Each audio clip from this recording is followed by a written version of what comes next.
ರಾಮಾನುಜದಯಾ ಪಾತ್ರಂ ಜ್ಞಾನ ವೈರಾಗ್ಯಭೂಷಣಂ ಶ್ರೀಮದ್ವೆಂಕಟನಾಥಾರ್ಯಂ ವಂದೇ ವೇದಾಂತದೇಶಿಕಂ. ಶ್ರೀ ಪಾದುಕಾ ಸಹಸ್ರ ಪದ್ಯ 41 ಪ್ರಭಾವ ಪದ್ಧತಿ. ನಾನು ವಸುಧಾ. ಎಲ್ಲರಿಗೂ ನಮಸ್ಕಾರ. ಪದ್ಯ ಹೀಗಿದೆ. ಪದ್ಮಾಕಾಂತ ಪದಾಂತರಂಗ ವಿಭವೋದ್ರಿಕ್ತಂ ಪದತ್ರಂ ಭಜೆ ಯದ್ಭಕ್ತ್ಯಾ ನಮತಾಂ ತ್ರಿವಿಷ್ಟಿಪ ಸದಾಂ ಚೂಡಾಪದೇಶ್ವರ್ಪಿತಂ ನಿತ್ಯಾಪೀತನಖೇಂದುದೀಧಿತಿ ಸುಧಾ ಸಂದೋಹ ಮುಚ್ಚೈ ರ್ವಮತ್ಯಂತರ್ನೂನಮಮಾಂತಮಂತಿ ಕಲಸಚ್ವೇಷ ಪಠಚ್ಛದ್ಮನ. ಲಕ್ಷ್ಮೀರಮಣನಾದ ಶ್ರೀ ರಂಗನಾಥನ ಅಡಿಗಳಲ್ಲಿ ಬಹಳ ಇಷ್ಟವಾದ ಸಂಪತ್ತಿನಿಂದ ಕೂಡಿದ ಪಾದುಕೆಯನ್ನು ನಮಿಸುತ್ತೇನೆ. ಯಾವ ಪಾದುಕೆಯು ಭಕ್ತಿಯಿಂದ ನಮಿಸುವ ದೇವಲೋಕವಾಸಿಗಳಾದ ದೇವತೆಗಳ ತಲೆಯ ಮೇಲೆ ಇರಿಸಲ್ಪಡುತ್ತದೆಯೋ, ಜಾಸ್ತಿಯಾಗಿ ಸದಾ ಪಾನ ಮಾಡಿದ ಶ್ರೀಹರಿಯ ಪಾದಾಮೃತದ ಸುಧೆಯನ್ನು ಕಾಂತಿಯನ್ನು ಅವನ ಪಾದುಕೆಗಳು ಕಕ್ಕುವೋ ಅದು ನಿಜ ಎಂದಿದ್ದಾರೆ ವೇದಾಂತ ದೇಶಿಕರು. ಶ್ರೀಹರಿಯ ದೇವಾಲಯಕ್ಕೆ ಹೋಗುವವರೆಲ್ಲರೂ ದೇವತೆಗಳಂತೆ ಹೊಳೆಯುವರು. ಎಷ್ಟು ಪುಣ್ಯವಂತರೆಂದರೆ ಹೇಳತೀರದು. ಆ ಮಹನೀಯರು ಒಳಗೆ ಹೋಗಿ ದೇವರ ದರ್ಶನ ಮಾಡಿದಾಗ ದೇವರ ಅಂತರಂಗ ಭಕ್ತರು ಬಂದು ಅವರ ತಲೆಯ ಮೇಲೆ ಶಟಾರಿಯನ್ನು, ಕೆಲವೊಮ್ಮೆ ಶೇಷವಸ್ತ್ರವನ್ನು, ಕೊರಳಿಗೆ ಹಾರವನ್ನು ಹಾಕಿ ಭಕ್ತರ ತಲೆಯ ಮೇಲೆ ಶಟಾರಿಯನ್ನಿಟ್ಟಾಗ ನೀನು ಶ್ರೀಹರಿಯ ಪಾದಗಳ ಅಮೃತವನ್ನು ಕುಡಿದು ಕುಡಿದು ಹೆಚ್ಚಾಗಿ ಚಂದ್ರನ ಕಾಂತಿಗಳಂತೆ ಹೊರಹೊಮ್ಮಿ ಆ ತೇಜಸ್ಸು ಭಕ್ತರ ವದನಗಳಲ್ಲಿ ಹೊಳೆಯುವುದೋ, ಅಂತಹ ಸಂಪತ್ತಿನಿಂದ ತುಂಬಿದ ಉತ್ಕೃಷ್ಟಳಾದ ನಿನ್ನನ್ನು ವಂದಿಸುತ್ತೇನೆ ಎನ್ನುತ್ತಾರೆ ವೇದಾಂತ ದೇಶಿಕರು. ರವಿ ಕಾಣದ್ದನ್ನು ಕವಿ ಕಂಡ ಎಂಬ ಗಾದೆ ಇದೆ. ನಾವುಗಳು ದೇವಾಲಯಕ್ಕೆ ಹೋದರೋ ಅದು ಇದು ಮಾತನಾಡುತ್ತಾ ದೇವರಿಗೆ ನಮಸ್ಕರಿಸಿ ಬಂದು ಬಿಡುತ್ತೇವೆ. ಅದು ಒಂದು ಕೆಲಸ ಮುಗಿಯಿತು ಎನ್ನುವ ಹಾಗೆ. ಆದರೆ ಆಚಾರ್ಯರುಗಳು, ಆಳ್ವಾರುಗಳು, ನಿಜ ಭಕ್ತರುಗಳು ಹಾಗಲ್ಲ. ದೇವಾಲಯದಲ್ಲಿ ತುಂಬಿ ತುಳುಕುತ್ತಿರುವ ಧನಾತ್ಮಕ ಶಕ್ತಿಯನ್ನು, ಭಗವಂತನ ಸಾನ್ನಿಧ್ಯವನ್ನು ಸಂಪೂರ್ಣವಾಗಿ ಅನುಭವಿಸಿ ಆನಂದಿಸುತ್ತಾರೆ. ಭಗವಂತನ ಜೊತೆ ಪರಮೈಕಾಂತತೆಯನ್ನು ಅನುಭವಿಸುತ್ತಾರೆ.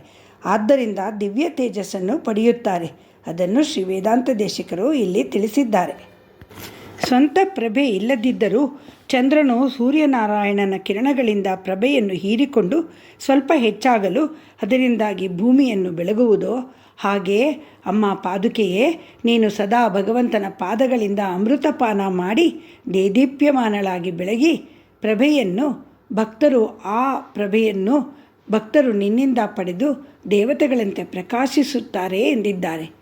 ಇನ್ನು ಭಗವಂತನ ಪಾದಗಳ ಶೇಷವಸ್ತ್ರವನ್ನು ಧರಿಸಿ ಅವನ ಪ್ರಸಾದವನ್ನು ಕೊರಳಲ್ಲಿ ಧರಿಸಿ ಶಟಾರಿಯನ್ನು ತಲೆಯ ಮೇಲೆ ಇರಿಸಿಕೊಂಡಾಗ ದೊರೆಯುವ ಆನಂದ, ಮುಖದ ತೇಜಸ್ಸು ನಿನ್ನ ಮಹಿಮೆಯನ್ನು ಹೇಳುತ್ತದೆ ಎಂದಿದ್ದಾರೆ. ಶ್ರೀ ವೈಷ್ಣವ ದೇವಾಲಯಕ್ಕೆ ಹೋಗಿ ಶಟಾರಿಯನ್ನು ತಲೆಯ ಮೇಲೆ ಇರಿಸಿಕೊಳ್ಳುವುದು ಎಂದರೆ ಭಗವಂತನ ಪಾದಗಳಿಂದ ಅಮೃತಪಾನ ಮಾಡಿರುವ ಪಾದುಕೆಗಳ ಸ್ಪರ್ಶದಿಂದ ಭಗವಂತನ ಅನುಗ್ರಹ ಪಡೆದಂತೆ. ಎಂತಹ ಅವಕಾಶ, ಎಂತಹ ಪುಣ್ಯ! ಈ ಶ್ಲೋಕವನ್ನು ಓದಿದಾಗ ಶ್ರೀ ವೇದಾಂತ ದೇಶಿಕರ ಜೀವನದ ಒಂದು ಘಟನೆ ಜ್ಞಾಪಕಕ್ಕೆ ಬರುತ್ತಿದೆ. ಶ್ರೀ ವೇದಾಂತ ದೇಶಿಕರು ದೇವರಲ್ಲಿ ಅಪಾರವಾದ ಭಕ್ತಿಯನ್ನು, ಜ್ಞಾನದಲ್ಲಿ ಅತೀವವಾದ ಆಸಕ್ತಿಯನ್ನು, ಹಣ, ಗೌರವ, ಅಧಿಕಾರಗಳಲ್ಲಿ ತೀವ್ರ ನಿರಾಸಕ್ತಿಯನ್ನು ಹಾಗೂ ಅತ್ಯುತ್ತಮ ಮಟ್ಟದ ಕ್ರಿಯಾಶಕ್ತಿಯನ್ನು ಹೊಂದಿದ್ದರು. ಇವರು ಕಾಂಚಿಯ ಪೀಠಾಧಿಪತಿಯಾಗಿ ಹಾಗೂ ಕೆಲವು ಕಾಲ ಶ್ರೀರಂಗದಲ್ಲೂ ಪೀಠಾಧಿಪತಿಯಾಗಿದ್ದರು. ಮಹತ್ತರವಾದ ಪಾಂಡಿತ್ಯವನ್ನು ಹೊಂದಿದ್ದರು. ಆಳವಾದ ಜ್ಞಾನ ಪಡೆದಿದ್ದರು. ಮೇರೆ ಇಲ್ಲದ ಕವಿತಾ ಸಾಮರ್ಥ್ಯ ಇವರಿಗಿತ್ತು. ತರ್ಕ ಶಾಸ್ತ್ರಗಳಲ್ಲಿ ಇವರನ್ನು ಮೀರಿಸುವವರೇ ಇರಲಿಲ್ಲ. ಇವರನ್ನು ಜನರು ಅತ್ಯಂತ ಗೌರವಿಸುತ್ತಿದ್ದರು. ಆದರೂ ಕೆಲವರಿಗೆ ಇವರಲ್ಲಿ ಅಸೂಯೆ ಇತ್ತು. ದೇವಸ್ಥಾನದ ಪೂಜೆಯ ನಂತರ ಮೊದಲು ಇವರಿಗೆ ಶಟಾರಿ ಸೇವೆ ಮತ್ತು ತೀರ್ಥಪ್ರಸಾದಗಳನ್ನು ಕೊಡುತ್ತಿದ್ದರು. ಅದು ತಮಗೆ ಬೇಕೆಂದು ಒಬ್ಬರು ಪಂಡಿತರಿಗೆ ಅನಿಸಿದಾಗ ಅವರು ಶ್ರೀ ವೇದಾಂತ ದೇಶಿಕರ ಬಳಿಗೆ ಹೋಗಿ ಒಂದು ಚರ್ಚೆಯನ್ನು ಇಟ್ಟುಕೊಳ್ಳೋಣ, ಅದರಲ್ಲಿ ನೀವು ಸೋತರೆ ನನಗೆ ನಿಮಗಿಂತ ಮೊದಲು ಶಟಾರಿ ತೀರ್ಥಪ್ರಸಾದ ಆಗಬೇಕು ಎಂದು ಕೇಳಿದರು.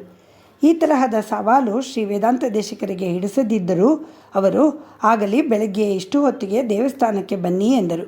ಅದರಂತೆ ಆ ಪಂಡಿತರು ವಾದ ಪ್ರತಿವಾದಗಳಿಗೆ ಸಿದ್ಧರಾಗಿ ವೇದಾಂತ ದೇಶಿಕರು ಹೇಳಿದ ವೇಳೆಗೆ ದೇವಸ್ಥಾನಕ್ಕೆ ಬಂದರು.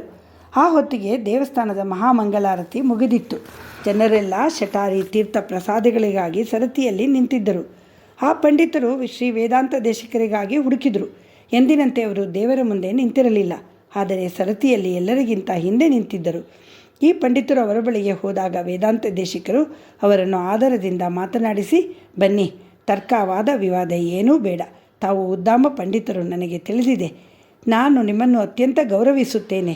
ನೀವು ನನಗಿಂತ ಮುಂಚೆಯೇ ಶಟಾರಿ ತೀರ್ಥ ಪ್ರಸಾದಗಳನ್ನು ತೆಗೆದುಕೊಳ್ಳಬಹುದು ಎಂದರು. ಹಾಗೆ ತಮ್ಮ ಜಾಗವನ್ನು ಅವರಿಗೆ ಬಿಟ್ಟುಕೊಟ್ಟರು. ಇದನ್ನು ನಿರೀಕ್ಷಿಸದಿದ್ದ ಆ ಪಂಡಿತರು ಪೆಚ್ಚಾದರು. ಆ ಪಂಡಿತರಿಗೆ ಬೇಕಾಗಿದ್ದುದು ಸರತಿಯ ಕೊನೆಯ ಜಾಗವಲ್ಲ, ವೇದಾಂತ ದೇಶಿಕರು ನಿಲ್ಲುತ್ತಿದ್ದ ಮೊದಲ ಜಾಗ.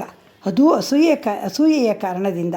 ವೇದಾಂತ ದೇಶಿಕರು ತಾವೇ ಸರತಿಯ ಕೊನೆಯಲ್ಲಿ ನಿಂತು ಅದನ್ನೂ ತಮಗೆ ಬಿಟ್ಟುಕೊಟ್ಟದ್ದನ್ನು ನೋಡಿ ಆ ಪಂಡಿತರು ನಾಚಿ ನೀರಾದರು. ಈ ಶ್ಲೋಕದಿಂದ ನಮಗೆ ಜ್ಞಾಪಕಕ್ಕೆ ಬರುವುದು ಇನ್ನೊಬ್ಬ ವ್ಯಕ್ತಿ ಭರತ.